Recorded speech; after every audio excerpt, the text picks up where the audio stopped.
The rain lashed against the windows of Ashford Manor with such ferocity that the glass trembled in its ancient frames, and within the mahogany-panelled study, two men sat across from one another in a silence, broken only by the scratch of pen against parchment and the occasional crack of thunder that rolled across the Yorkshire moors like divine judgment. Marcus Ashford watched Lord Edmund Hartley's hand move across the marriage contract with the detached interest of a man observing a particularly efficient execution, his own fingers steady as they had been when he'd signed away a significant portion of his fortune mere moments before. Because this was not a transaction of the heart but of the ledger, a carefully calculated exchange that would bind Hartley's daughter to him in matrimony and Hartley himself to a debt that could never be fully repaid. The candlelight caught the silver in Hartley's temples, painted shadows beneath his jowls, revealed the slight tremor in his grip that spoke of a man who knew he was surrendering something precious to settle accounts he could no longer avoid, and Marcus felt nothing but the cold satisfaction of watching an enemy capitulate. Catherine Hartley, the name, appeared on the documents between them, rendered in formal script. A legal entity rather than a living woman was barely mentioned in their brief, businesslike conversation. She was 23 years old, educated in the manner expected of her station, possessed of adequate health and acceptable breeding, and these facts were recited with the same inflection one might use to describe a mare being sold at auction. Marcus had seen her once, 2 years prior, at a charitable function, a pale slip of a girl in an unfortunate shade of lavender who had stood at the edges of the ballroom like a ghost, uncertain of her right to haunt, and he had noted her existence with the same attention he might give to wallpaper. She was not the object of his vengeance. She was merely the vessel through which it would flow, the means by which Edmund Hartley would suffer as Marcus's own father had suffered when Hartley's manipulations had destroyed the Ashford shipping enterprise and driven a good man to put a pistol to his temple in this very room. 20 years ago, the memory of finding his father's body lived in Marcus still,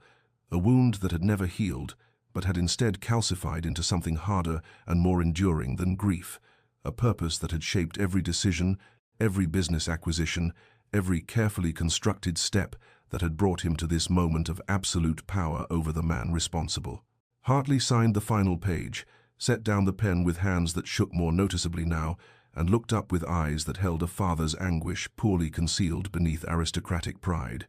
"She is a good girl," Hartley said, his voice rough. "She will be a dutiful wife." Marcus met his gaze with eyes like winter ice and offered nothing. No reassurance, no kindness, no promise of tender treatment.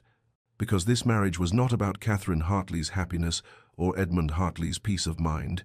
It was about justice, delayed but not forgotten, about the systematic dismantling of the man who had destroyed everything Marcus had once held dear.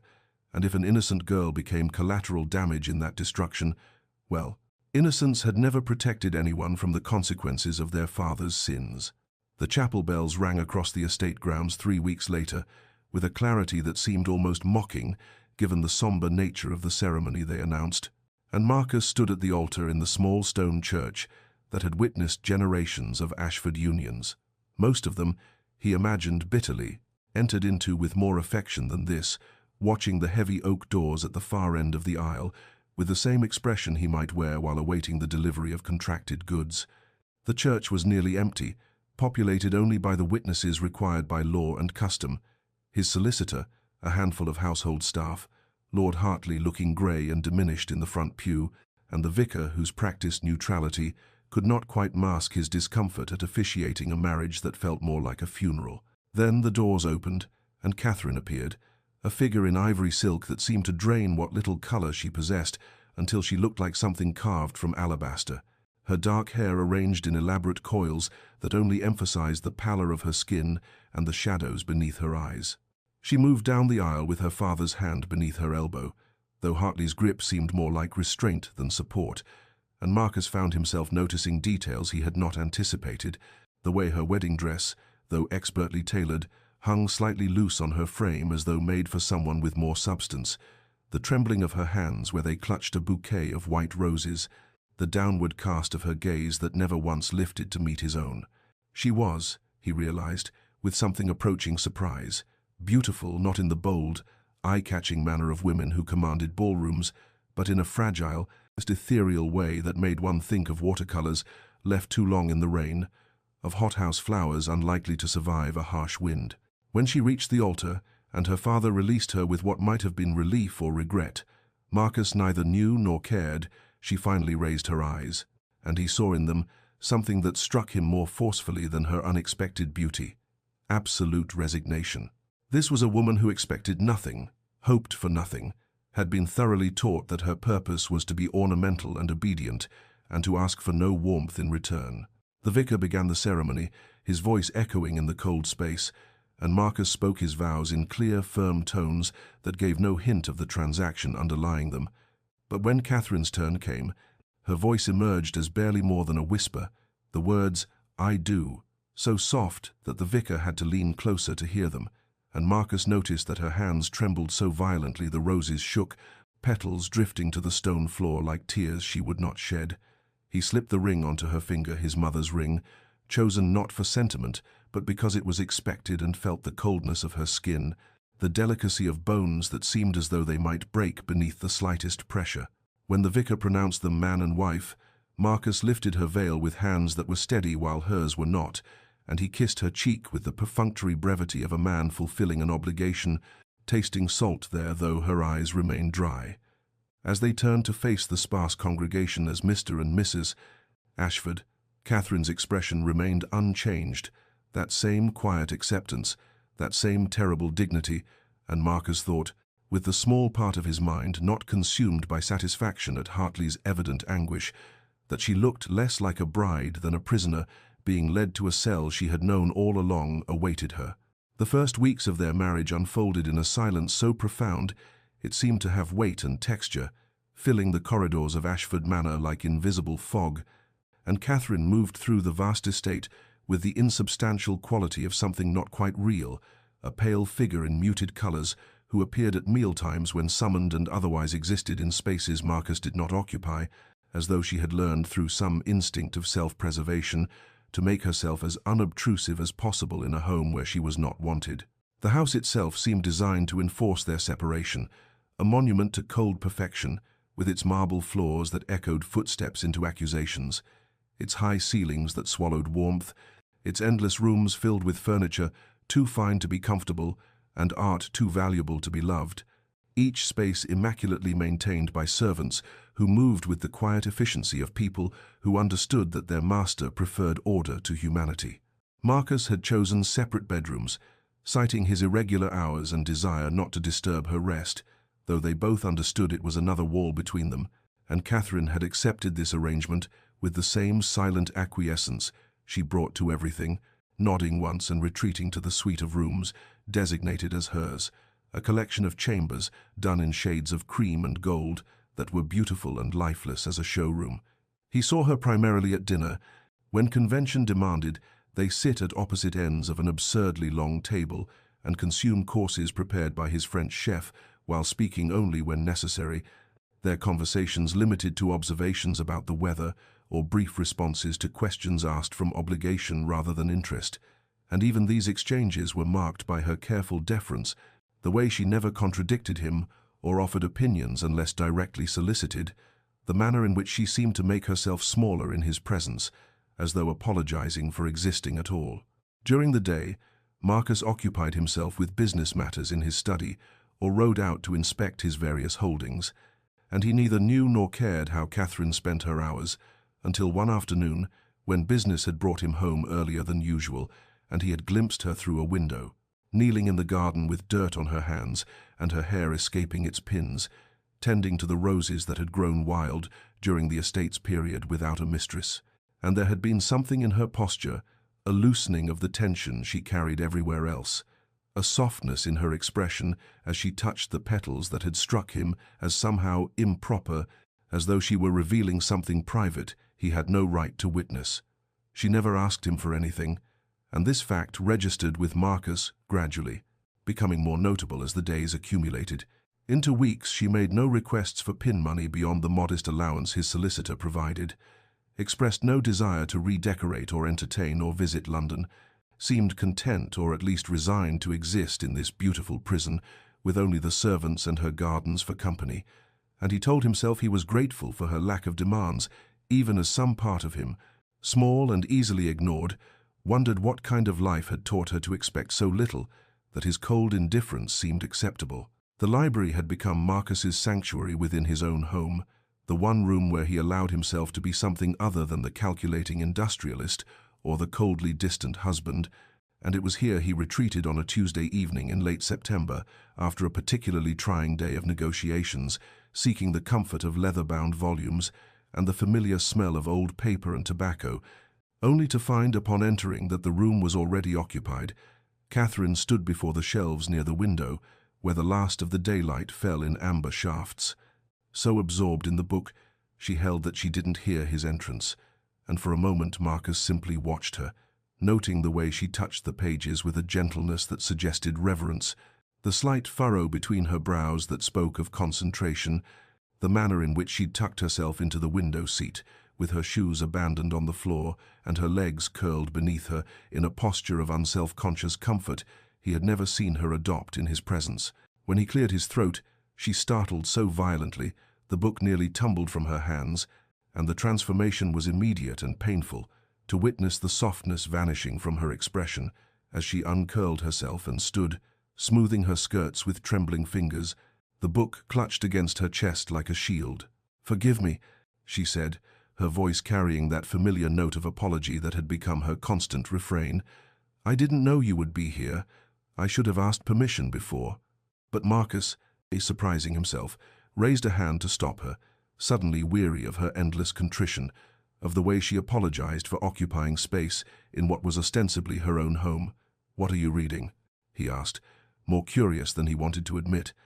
and she glanced down at the volume as though she'd forgotten she held it, then extended it toward him with the careful movements of someone returning a precious artifact to its rightful owner. It was Wordsworth, he saw, a collection of poetry he had acquired years ago and barely remembered owning. "I found it while looking for something to read in my rooms," Catherine explained quietly. "The romantics have always, that is, I've always found comfort in," she trailed off, clearly uncertain how much of herself it was safe to reveal, but Marcus found himself genuinely interested, something shifting in his perception as he realized he had made the same assumption about her that everyone made about beautiful, ornamental women, and that the exterior was all there was. "You have studied poetry, then?" he asked, keeping his tone neutral, and something flickered in her eyes, perhaps surprise that he would ask, or perhaps hope that he might actually care to know the answer. "My governess believed in a thorough education," she replied, "though my father thought it wasteful to cultivate a mind in someone whose only purpose was to be married well," and there was no bitterness in her voice, only that terrible acceptance that characterized everything about her. But Marcus heard in those words an echo of his own dismissal, his own failure to see anything in her beyond her father's name. Their conversation remained brief, constrained by the unfamiliarity of actually speaking to one another as anything other than polite strangers, and soon Catherine excused herself with another apology, leaving the Wordsworth on the table by the door, and Marcus told himself he was relieved to have his solitude restored, even as his eyes kept drifting to the abandoned volume. Later, after his own reading had failed to hold his attention, he picked up the book she'd been holding and found himself arrested by what he discovered there, in the margins of Tintern Abbey, in a hand so delicate it was almost difficult to read. Catherine had written a single line, but some of us never had the beauty to lose, and Marcus stood in the darkening library, holding this evidence of an inner life he had never bothered to acknowledge, feeling the first unwelcome crack in the armor of his indifference, troubled by the intelligence and melancholy those few words revealed. The delicate loops and flourishes of Catherine's handwriting had triggered something in Marcus that he could not immediately name, a disturbance in the carefully maintained architecture of his hatred, and that night he found himself unable to sleep, lying in the darkness of his chamber, while memories he had kept locked away for decades rose unbidden, like spectres demanding acknowledgement. He was 12 again, standing in the hallway of their modest London townhouse, listening to raised voices from his father's study, not understanding the words bankruptcy and creditors and ruin, but comprehending perfectly the desperation in his father's tone, and then the terrible silence that followed, broken only by his mother's scream when she found Thomas Ashford slumped over his desk with the pistol still in his hand, and a letter beside him that Marcus would later read would memorize in every devastating detail, a letter that explained how Lord Edmund Hartley had systematically destroyed their shipping business through manipulation and bribery and deliberate sabotage, how debts had been called in early and contracts cancelled and reputation shredded until there was nothing left but shame and death. He remembered his mother after that, how she had aged a decade in a single year, how the light had gone out of her eyes as they sold everything to pay creditors and moved to increasingly smaller lodgings, how she had worked her hands raw taking in sewing and mending, too proud to beg but too broken to truly fight, and how she had died of pneumonia in a freezing garret while Marcus, 16 and helpless, had held her hand and sworn on her deathbed that he would make the Hartleys pay for every moment of suffering they had caused. The vow had sustained him through years of relentless work, through his rise from nothing to wealth that eclipsed even Hartley's fortune, through every calculated step that had led to this moment. Edmund Hartley's beloved daughter, installed in Marcus's home, a living trophy of his revenge, proof that he could take from the man who had taken everything. But now, lying in darkness with the ghost of Catherine's handwriting burned into his mind, Marcus found the satisfaction he had anticipated strangely absent, replaced instead by a growing unease, as the sound of piano music drifted through the house, so unexpected at this late hour that he rose and made his way toward the source, finding himself outside the music room, where light spilled from beneath the door, and Chopin's Nocturne in E-flat major flowed with a technical perfection and emotional depth that arrested him completely. Through the partially open door he could see Catherine at the grand piano he had purchased for show and never heard played. Her pale face luminous in the candlelight, her eyes closed as her fingers moved across the keys with the certainty of long practice and genuine artistry. And there was something in her expression, a transport, a transcendence, a momentary escape from whatever prison her life had been, that made Marcus understand, with uncomfortable clarity, that she was not simply Hartley's daughter or his instrument of revenge, but a person entire unto herself, someone with depths he had never bothered to plumb. And watching her play with such beauty while believing herself unobserved, he felt the foundations of his certainty begin to crack beneath the weight of a question he had never thought to ask. What if his revenge was destroying someone who had never been his enemy at all? The disturbance that Catherine's piano playing had created in Marcus's carefully maintained fortress of indifference left him restless and resentful in the days that followed. And so when Mrs. Morrison mentioned that the mistress would be taking dinner in the formal dining room rather than her chambers that Thursday evening, Marcus found himself seized by a perverse impulse to reassert the boundaries of their arrangement and to remind himself and perhaps her of the true nature of their union and the unbridgeable chasm that her father's crimes had created between them. The meal began in their customary silence, Catherine's presence at the far end of the long mahogany table, so distant she might have been in another room entirely. Her movements as she handled her silverware, possessed of that careful grace he had come to recognize as her attempt to make herself as unobtrusive as possible, and Marcus watched her over his wineglass while his mind worked to formulate the words that would restore his certainty, that would crack whatever softness had begun to form in his perception of her. "I had an interesting conversation with Lord Pemberton today," Marcus began, his tone deliberately casual as he cut into his roast, "regarding certain business practices that have become common among the older merchant families, the manipulation of contracts, the strategic destruction of competitors through whispered words in the right ears, the sort of calculated cruelty that masquerades as legitimate commerce." He saw Catherine's hand pause fractionally over her plate, saw the slight stiffening of her shoulders that suggested she understood exactly where this conversation was leading, but she said nothing, and her silence emboldened him to continue. "Your father, I'm told, was particularly masterful at such tactics," Marcus pressed on, something almost cruel entering his voice now. "A man who could ruin families with a smile, who considered the suffering of others merely the cost of his own advancement." The words hung in the air between them like an accusation, and Marcus waited for her defense, for the tears or protestations that would allow him to harden his heart against her once more. But when Catherine finally looked up from her plate, her expression held neither anger nor hurt, but only a weariness that seemed to age her beyond her years. "Yes," she said quietly, and the simple acknowledgement struck Marcus with unexpected force. "My father is precisely that sort of man, mister.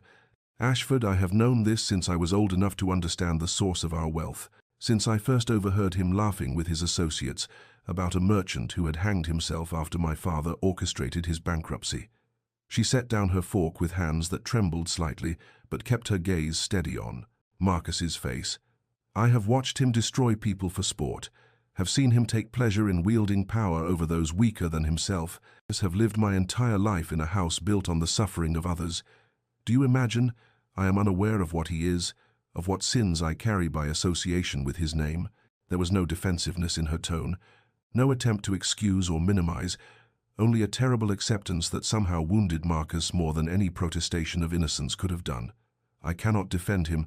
Catherine continued, her voice barely above a whisper now. I will not insult your intelligence or my own integrity by pretending that Edmund Hartley is anything other than cruel and grasping and utterly without conscience. I have spent my life being ashamed of bearing his name, of benefiting from wealth accumulated through the ruin of good people, and if you have brought me here to punish me for his crimes, then I suppose that is a justice of sorts, though I wonder if vengeance against the daughter truly satisfies whatever debt you believe the father owes. She looked away then, her composure cracking just slightly as she added,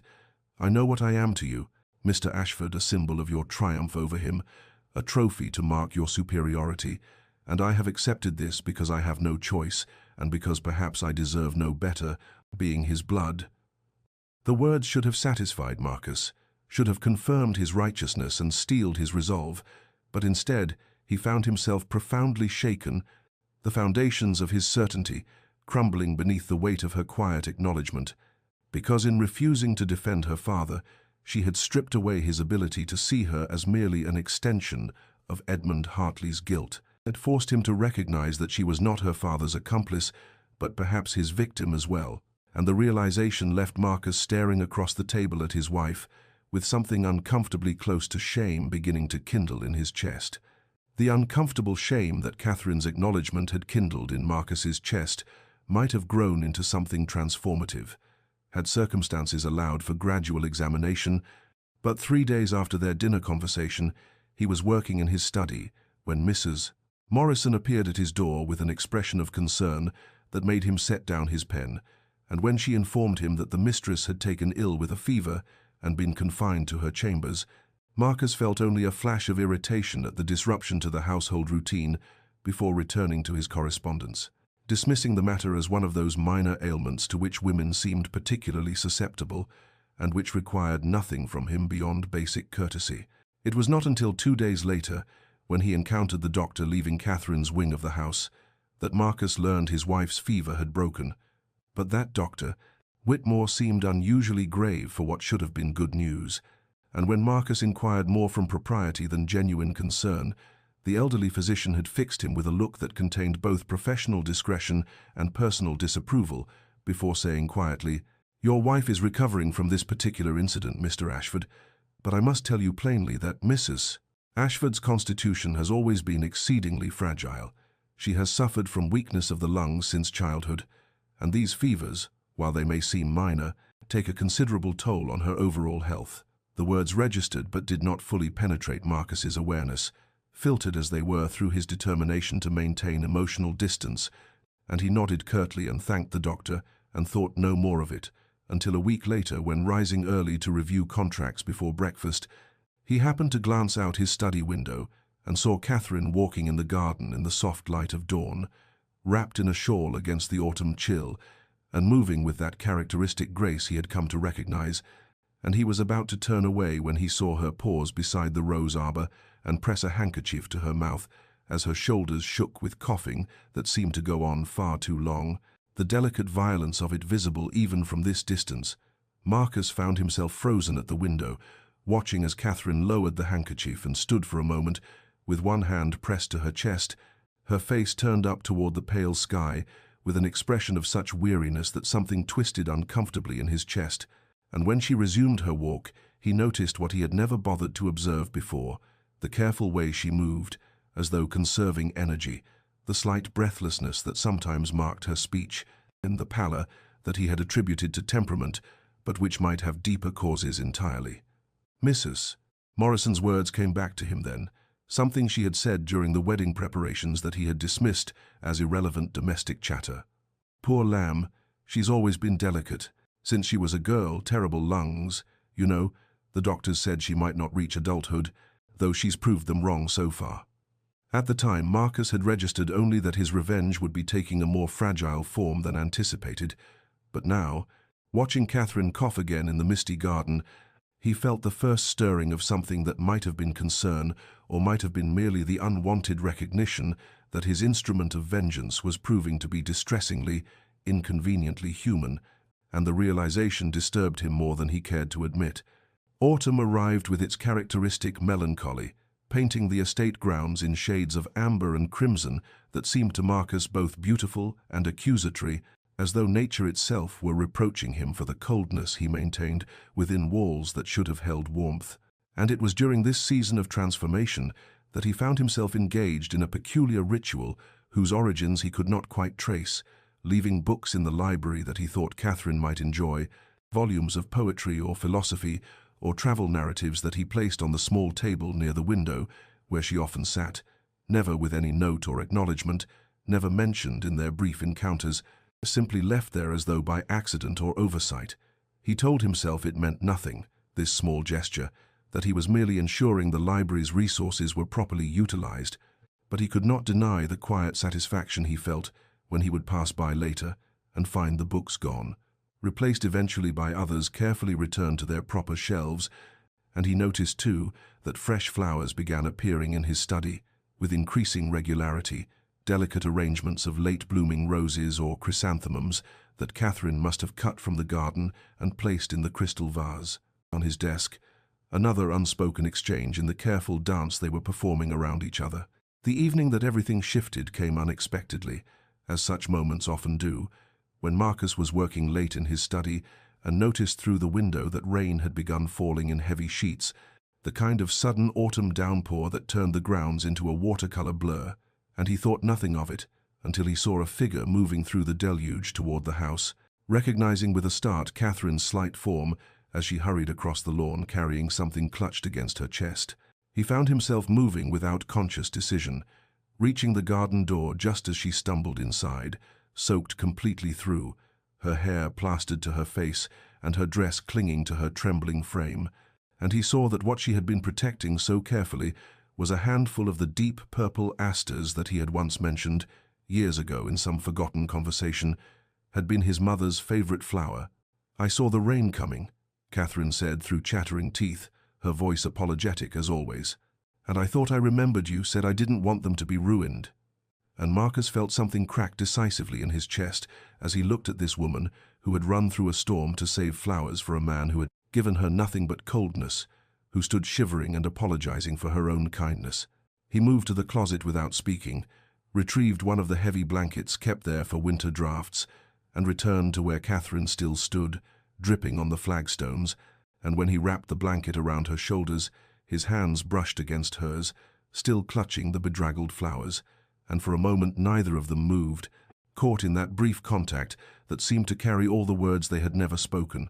all the tenderness that had been growing in the spaces between their silence. "Thank you," Marcus said quietly, and he was not certain whether he meant for the flowers or for something larger, something he could not yet name. But Catherine's eyes met his with an expression of such gentle surprise that he knew she understood,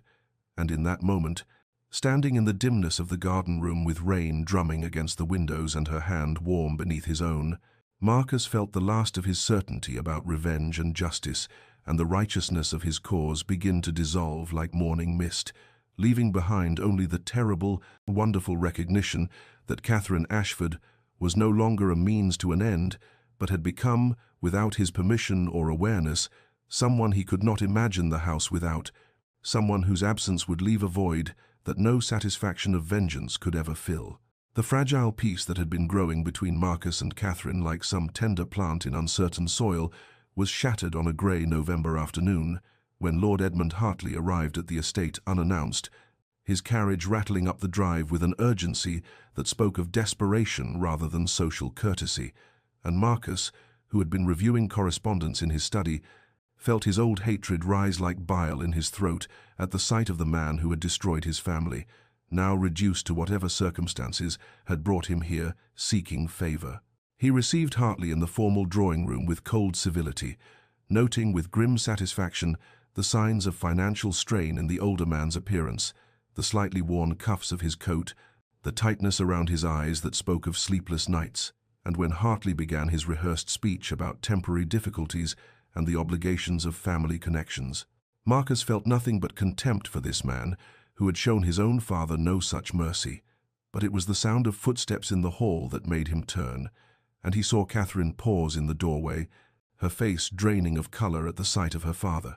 "Catherine," Hartley said sharply, his tone transforming from wheedling supplication to autocratic command in an instant. "I trust you have been doing your duty and securing your husband's goodwill. God knows you've been useless for little else in your life. But surely even you can manage to make yourself agreeable enough to loosen a man's purse strings." And Marcus watched in stunned silence as Catherine stood perfectly still, her hands clasped before her and her eyes downcast in an attitude of such practiced submission that he realized with sick certainty she had endured such words her entire life. The conversation that followed was brutal in its casual cruelty, Hartley alternating between berating his daughter as a failed investment, who had at least managed to secure a wealthy husband, and demanding that Marcus extend him a substantial loan. And through it all Catherine said nothing, standing silent as a statue, while her father catalogued her inadequacies and presumed upon connections he had no right to claim, until finally Marcus, motivated less by mercy than by the visceral disgust at watching this performance,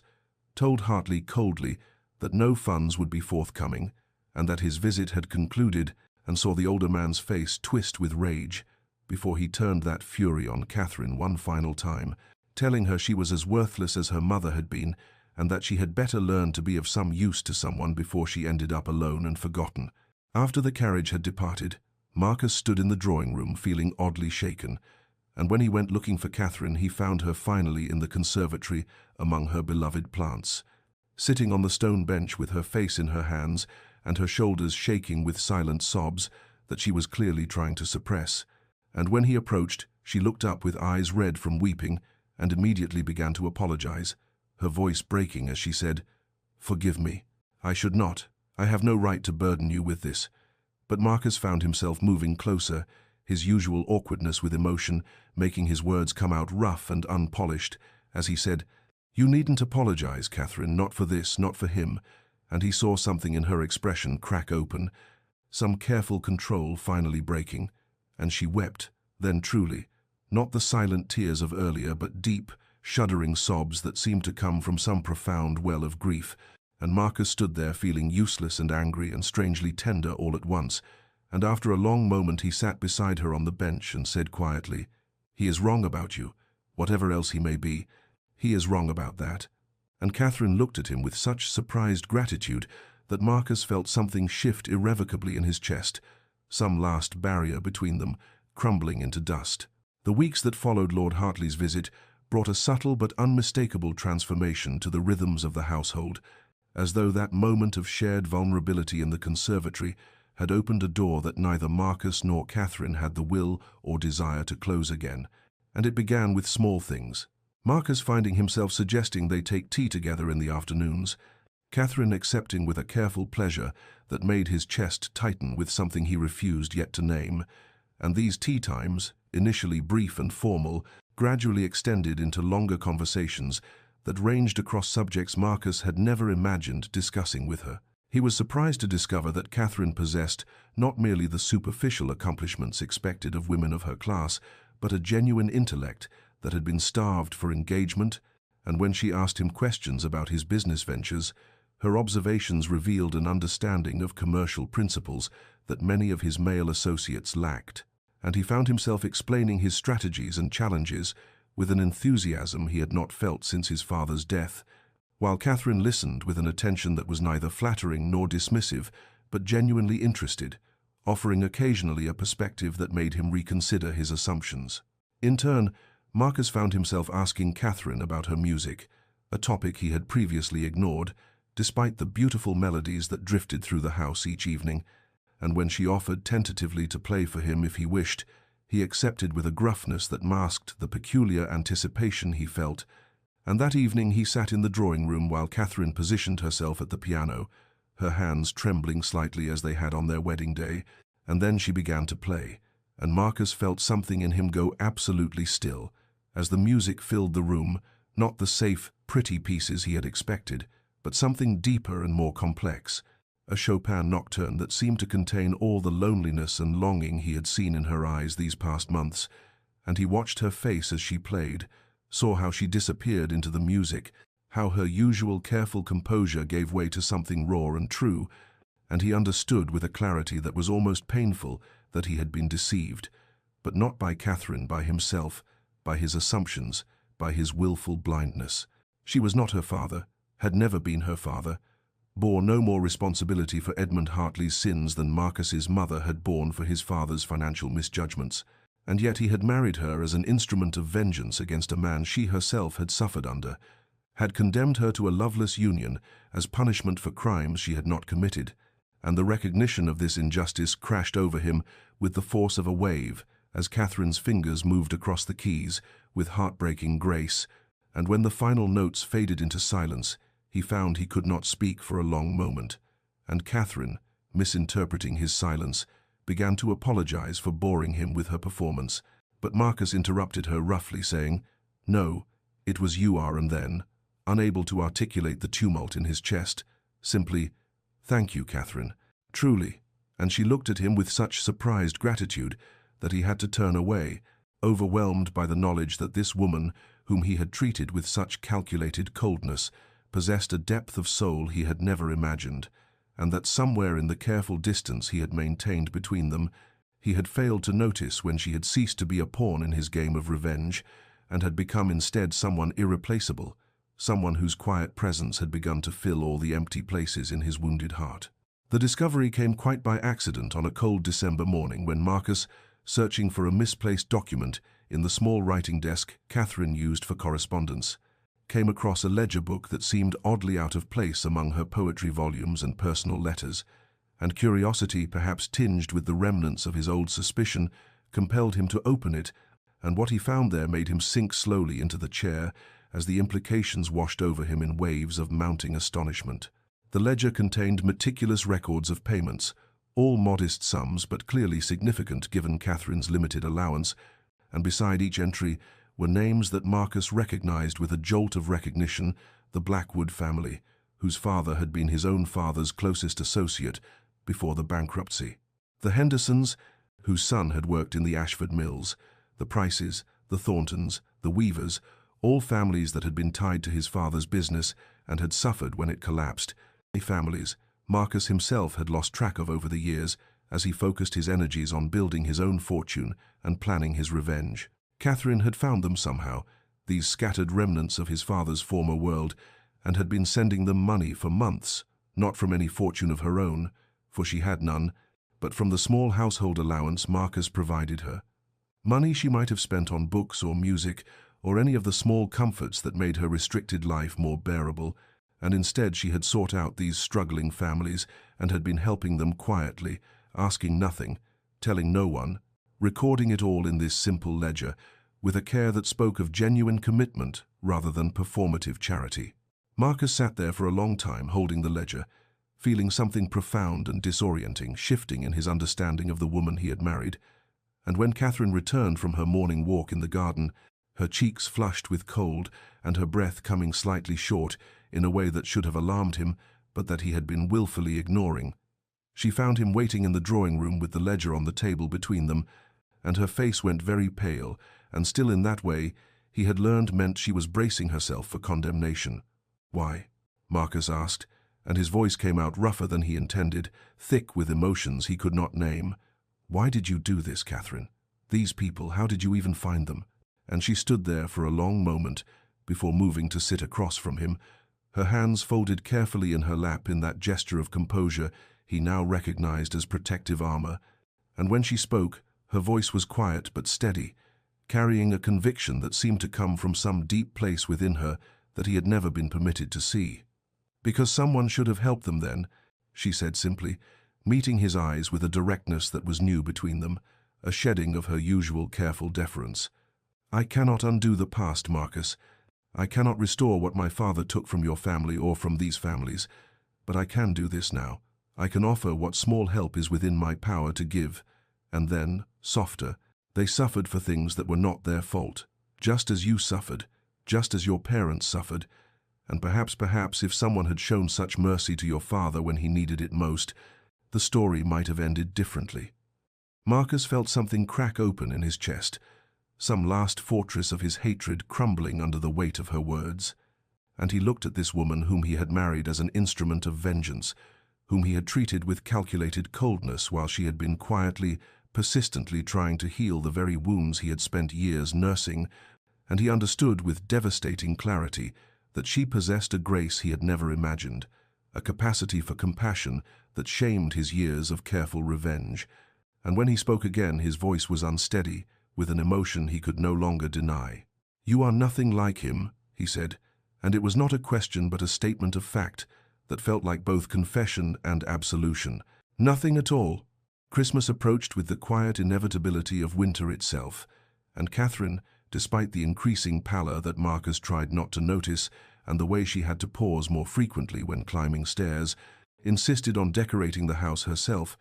moving through the rooms with a quiet determination that was both admirable and alarming as she hung evergreen boughs and arranged holly berries with hands that trembled slightly from fatigue rather than cold. Marcus watched her from doorways and hallway corners, wanting to tell her to rest, to let the servants handle such tasks,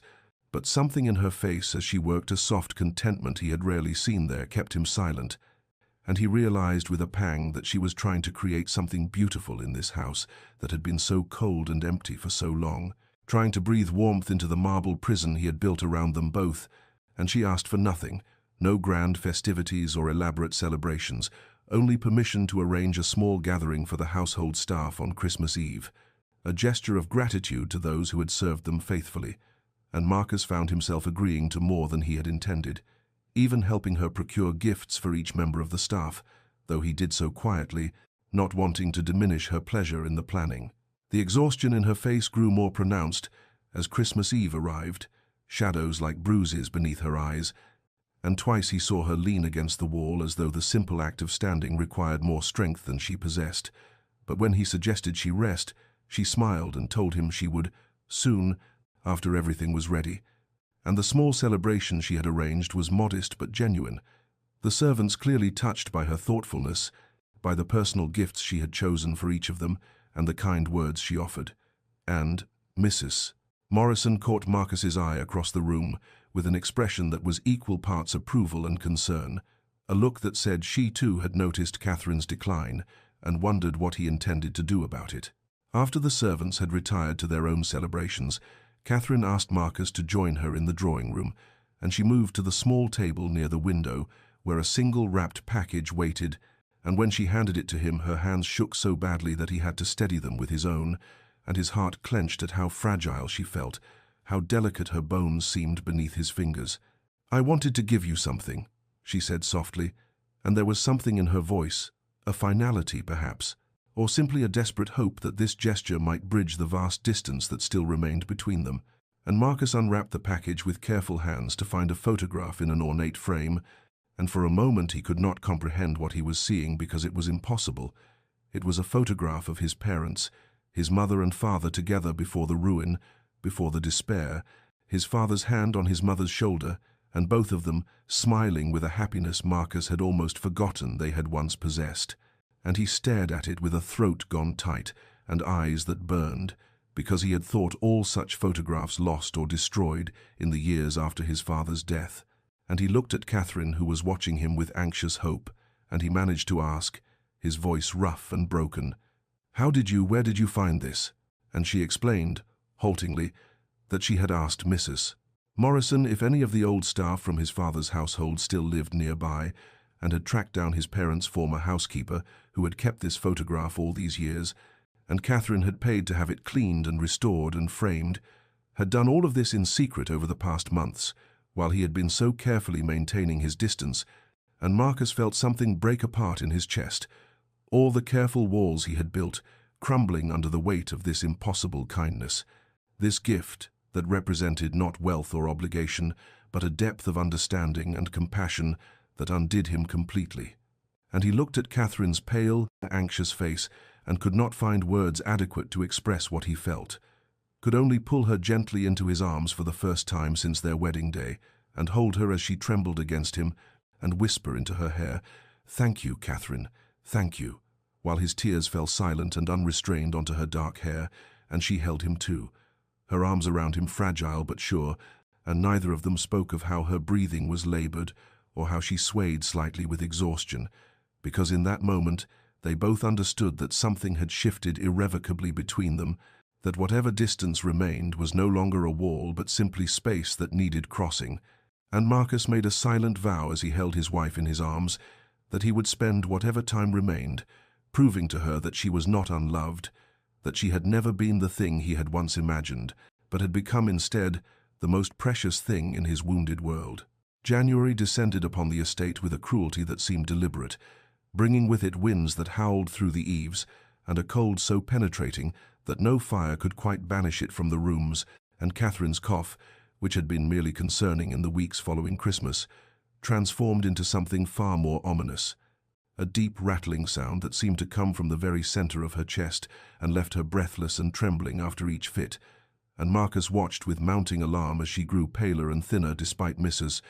Morrison's best efforts with nourishing broths and warm compresses, until finally one grey afternoon in the third week of January, Catherine collapsed in the hallway outside the library, crumpling to the floor so suddenly that Marcus, who had been passing nearby, barely caught her before her head struck the marble, and the lightness of her in his arms terrified him more than her unconsciousness, as though she were already fading into something insubstantial, already slipping away from the world of solid things. The doctor arrived within the hour, a grave-faced man named Dr. Pemberton, who attended to consumption cases for 30 years and recognized its signs with the weary certainty of long experience. And after his examination, he requested to speak with Marcus privately in the study, and the way he closed the door with careful deliberation told Marcus everything he needed to know before a single word was spoken. And when Dr. Pemberton finally said, with the clinical gentleness of one delivering a death sentence,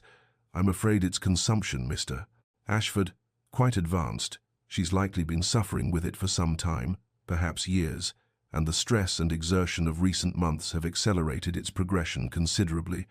Marcus felt the room tilt and spin, as though the very foundations of his world were coming loose, and he had to grip the edge of his desk to steady himself as the doctor continued. "I would estimate she has perhaps 2 or 3 months remaining, possibly less if the winter continues this harsh, I'm sorry. There's very little to be done at this stage beyond keeping her comfortable and ensuring she rests as much as possible." Marcus heard himself asking questions in a voice that sounded distant and mechanical, asking about treatments and specialists and whether a change of climate might help, and Dr. Pemberton answered with patient kindness that yes, such things could be attempted, but would likely only prolong the inevitable by weeks rather than months. And after the doctor left, Marcus stood alone in his study and felt the full weight of what he had done crash down upon him with devastating force. Because he loved her, God help him, he loved Catherine with a fierceness that shocked him in its intensity, loved her quiet grace and her gentle compassion,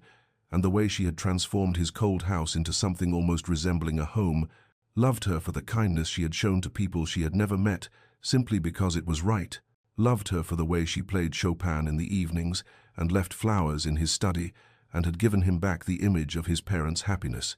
And he had wasted so much time, had spent months locked in his fortress of revenge and pride, while she had been dying by degrees in the rooms around him. And now, when he finally understood what she meant to him, when he was finally ready to lay down his hatred and reach for something better, it was too late. Too late for all the words he had never said, too late for the tenderness he had withheld, too late for the life they might have built together if he had not been so determined to punish her for sins that were never hers. And Marcus sank into his chair and buried his face in his hands, and wept for the first time since his father's funeral, wept for Catherine and for himself, and for all the wasted days that could never be reclaimed. Marcus became a man possessed by desperate purpose in the days following Dr. Pemberton's devastating diagnosis, throwing himself into a frenzied search for anything that might save Catherine, or at least grant her more time. And he summoned specialists from London and Edinburgh, physicians who examined her with grave faces and offered cautiously worded opinions that amounted to the same terrible conclusion, though he paid them exorbitant fees to try experimental treatments anyway, anything that might offer even the slimmest thread of hope. And he researched sanatoriums in Switzerland, where the mountain air was said to work miracles for consumptive patients, began making arrangements to transport Catherine there, despite the difficulties of such a journey in her weakened state. And through it all, Catherine watched his sudden attentiveness with an expression that was equal parts confusion and tentative gratitude, as though she could not quite comprehend why he had transformed so abruptly from distant husband to devoted caretaker. And one afternoon, when he brought her yet another tonic recommended by yet another specialist,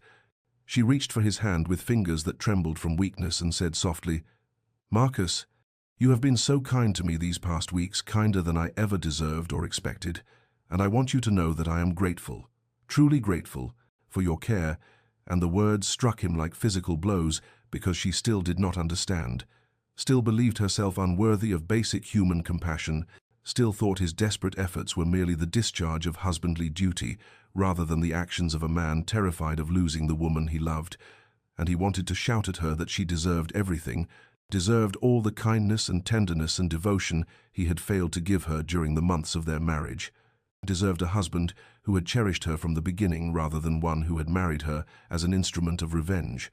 But the words caught in his throat, and he could only squeeze her hand gently and tell her to rest, to save her strength for the journey to Switzerland they would undertake as soon as she was stable enough to travel. The specialists came and went with their mercury treatments and their tonics and their carefully measured doses of laudanum to ease her coughing fits, and Marcus sat through their consultations with clenched jaw and desperate hope, and at night he would stand outside her bedroom door, listening to the terrible sound of her labored breathing, and wonder how he had been such a fool, how he had wasted so many precious months in stubborn pride when he could have been learning to love her openly, instead of fighting against the inevitable pull of her gentle spirit. And one evening, when he brought her supper on a tray because she was too weak to come downstairs, she asked him with heartbreaking hesitancy, "Marcus, do you think that is, if circumstances had been different, if I had not been so sickly, and you had not been burdened with such an unwanted wife, do you think we might have been friends, in time?" And Marcus felt something shatter inside his chest at the question, at the terrible smallness of what she allowed herself to hope for, friendship, when he wanted to give her everything, wanted to turn back time and court her properly, and build with her the kind of marriage that was founded on mutual respect and growing affection, rather than cold contracts and colder silences. And he set down the tray with shaking hands and told her, his voice rough with suppressed emotion, "Catherine, you have never been unwanted, never been a burden. The fault has always been mine, my blindness, my cruelty of neglect." But she smiled at him with sad disbelief, as though he were simply being kind to a dying woman, and he realized with despair that he had left his confession too late, that she would never believe him now, would die thinking herself merely tolerated rather than desperately loved. Marcus began keeping vigil at Catherine's bedside each night after the household had retired, positioning his chair close enough that he could reach out and take her hand whenever the fear of losing her became too overwhelming to bear alone. And in those dark hours, when the only sounds were the crackling of the fire and Catherine's labored breathing, he would hold her hand and speak to her in whispers, telling her all the things he had been too proud and too foolish to say when she might have heard them with waking ears, and the words poured from him like a confession to a priest, though the absolution he sought was one he knew he did not deserve and likely would never receive. He told her about his father's ruin and his mother's grief, about the years he had spent building his fortune with the single-minded purpose of destroying Edmund Hartley, about how he had seen her as nothing more than a convenient tool for his revenge, a way to humiliate her father by trapping his daughter in a loveless marriage, and the shame of speaking these truths aloud made his voice shake and break. But he forced himself to continue because she deserved to know, deserved to understand why he had been so cold to her in those early months, why he had denied himself the gift of knowing her when she had been there all along, waiting with patient grace for whatever small kindnesses he might offer. He confessed how the thaw had begun so gradually he had not recognized it for what it was, how her quiet presence in his library had first irritated him and then intrigued him, how her refusal to defend her father had forced him to see her as separate from the man whose crimes had shaped Marcus's entire adult life. And he told her about the moment in the conservatory when he had found her crying, and had realized with terrible clarity that she had suffered under Edmund Hartley's cruelty far longer than Marcus himself had, that she bore scars Marcus could not see, and how that realization had begun to crack the foundations of his carefully constructed hatred. He spoke of autumn evenings watching her arrange flowers, of finding the restored photograph of his parents on Christmas Eve, and understanding that she had given him back something precious he thought lost forever, of the dawning horror, when Dr. Pemberton had pronounced her sentence, and Marcus had finally been forced to acknowledge what his heart had been trying to tell him for weeks, that he loved her with a depth and fierceness that terrified him, because it made him vulnerable in ways his revenge had never prepared him for, and now she was slipping away and all his wealth and power could not save her, could not buy back the time he had wasted or undo the loneliness he had inflicted upon her through his deliberate neglect. Catherine stirred occasionally during these whispered confessions, her eyelids fluttering and her fingers tightening weakly around his, and once she murmured something that might have been his name, and Marcus leaned closer, his heart hammering with desperate hope. But she did not wake, simply settled back into her fitful sleep, and he was left wondering whether she had heard any of it, or whether his words had been nothing more than the unburdening of his own tormented conscience, speaking truths into the darkness that would die with her unacknowledged, and the thought that she might leave this world, never knowing that she had been loved, truly and desperately loved, filled him with an anguish so profound that some nights he pressed his forehead against their joined hands and wept silently, mourning not just for her impending death, but for all the wasted days of their marriage. For every moment he had chosen pride over tenderness, silence over connection, and revenge over the possibility of love. February arrived with bitter winds that rattled the windows of the estate and seemed to carry with them a premonition of endings, and Catherine grew steadily weaker, despite all of Marcus's desperate efforts and the ministrations of the specialists he continued to summon, though even he could see the futility written in their carefully neutral expressions, and her fever came and went in waves that left her sometimes lucid and sometimes lost in delirium, speaking to people who were not there, or reliving moments from a childhood Marcus had never asked her about, and now would never have the chance to know, and he maintained his vigil with growing desperation, holding her hand through the worst of the fever spells and wiping her brow with cool cloths when she burned hot enough that he feared she might simply consume herself from within. And on one particular evening, when the February darkness came early and heavy, Catherine drifted in that twilight state between waking and sleeping, her breathing shallow and labored, her skin nearly translucent in the lamplight, and Marcus sat beside her as he had every night for weeks, holding her hand and watching the too rapid flutter of her pulse at her throat, when suddenly her eyes opened, though they seemed to focus on something beyond him, beyond the room itself, and her lips moved soundlessly at first, before the words came out in a whisper so faint he had to lean closer to hear them. "I love you, Marcus," she said, and each word seemed to cost her precious strength she could not spare, and tears slipped from the corners of her eyes as she continued. "I'm sorry I wasn't enough to make you love me. I tried to be what you needed, tried to stay out of your way, tried not to be a burden, but I failed at even that, didn't I? But I want you to know, before I go,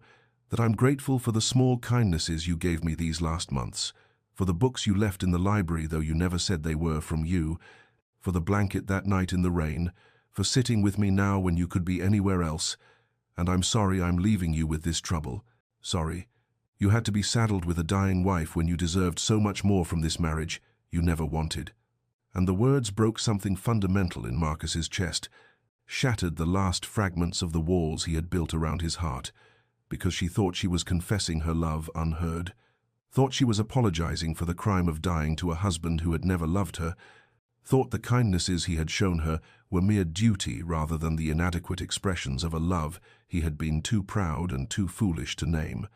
And he gripped her hand tighter and leaned down until his face was close to hers, his voice raw and breaking as he said, "Catherine, I love you, God help me. I love you so desperately it terrifies me, and you were always enough, always more than enough. The fault was mine for being too blind to see it, too consumed by old hatred to recognize the gift I had been given." And he told her again and again that he loved her, that she had transformed him without even trying, that every moment of their marriage he had wasted in cold silence was a moment he would regret for the rest of his life, however long or short that might be. But Catherine only smiled at him with heartbreaking tenderness, her eyes already drifting closed again, and she whispered, "What a beautiful dream to die with."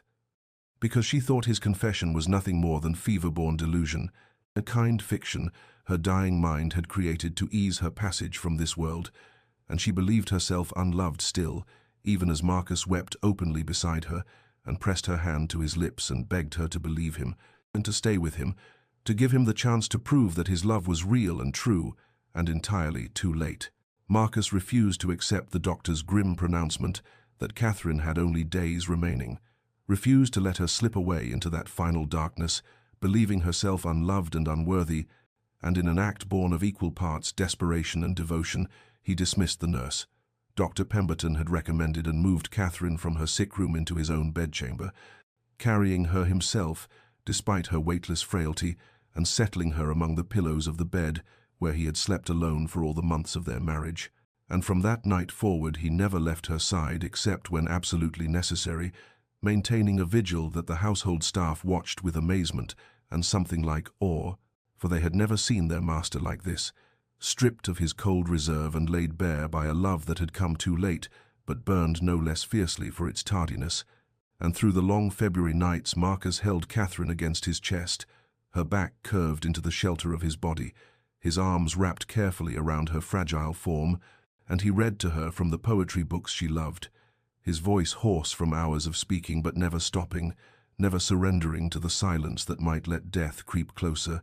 And when he was too exhausted to read, he simply talked to her, spinning stories of the future he was determined they would share, describing in vivid detail the places they would travel when she was well, the gardens they would plant together come spring, the quiet evenings they would spend in the library with her reading aloud while he pretended to work but really just listened to the music of her voice.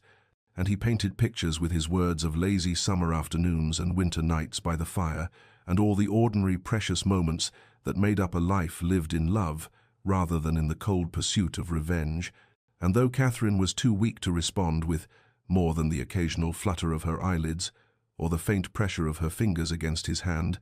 Marcus saw that her eyes followed him when he moved about the room, saw the way her breathing sometimes steadied when he spoke to her, and he clung to these small signs as a drowning man clings to driftwood, desperate for any evidence that she was still fighting, still holding on to the fragile thread that bound her to this world and to him.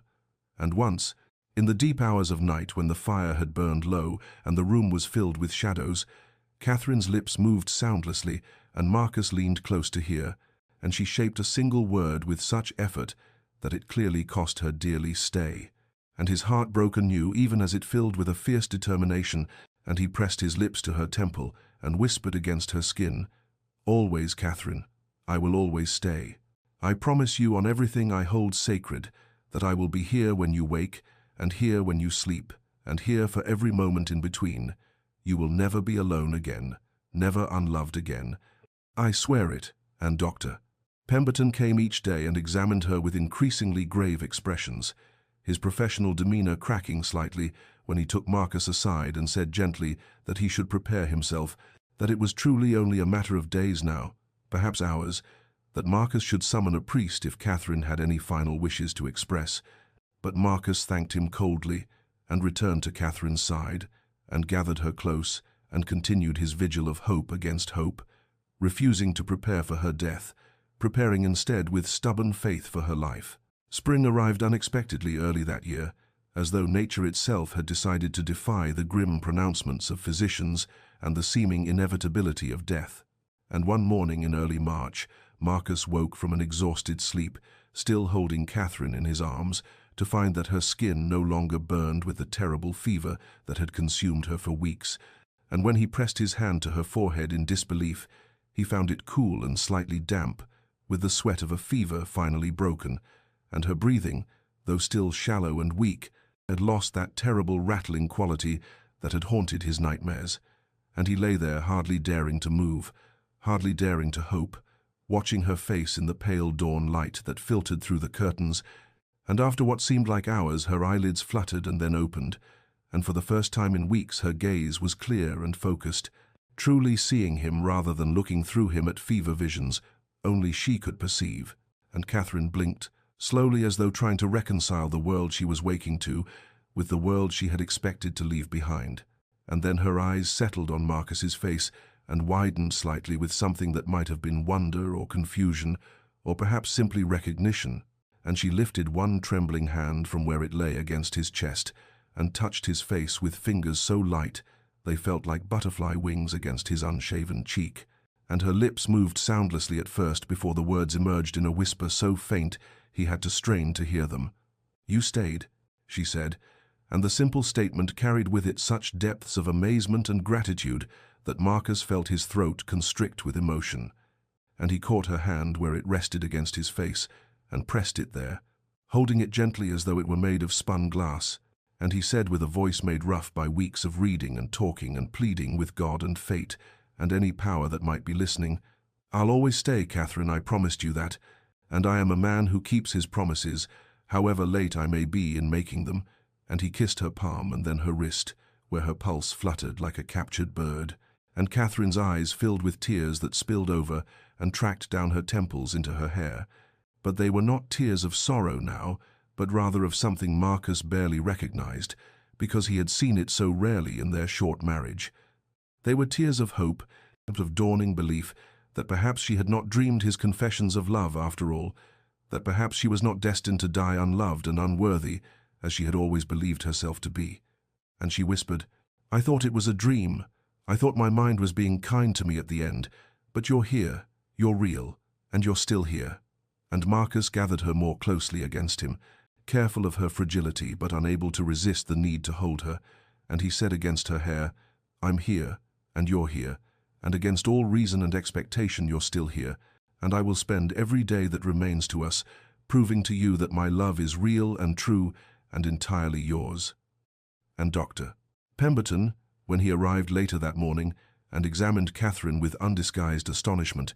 declared it the most remarkable recovery he had ever witnessed, though he cautioned that she was far from well and would require months of careful rest and gradual rebuilding of her strength. But Marcus barely heard these warnings, because Catherine was alive and lucid and beginning, slowly and tentatively, to heal. And that was miracle enough for any man who had prepared himself for grief and been granted instead the precious gift of hope. The months that followed Catherine's miraculous recovery were marked by a gentleness that neither of them had known was possible, a slow and careful rebuilding of not just her health, but of the marriage that had been founded on such cold and bitter ground. And at Marcus's insistence, they left the grand estate for a smaller property in the countryside, where the air was cleaner and the pace of life moved with the seasons rather than with the relentless march of industry and ambition, and there in that sun-filled house with gardens that stretched down to a quiet stream, Catherine grew stronger week by week, the color returning to her cheeks and the lightness to her step, though she tired easily still, and Marcus watched her with an anxiety he could not entirely suppress,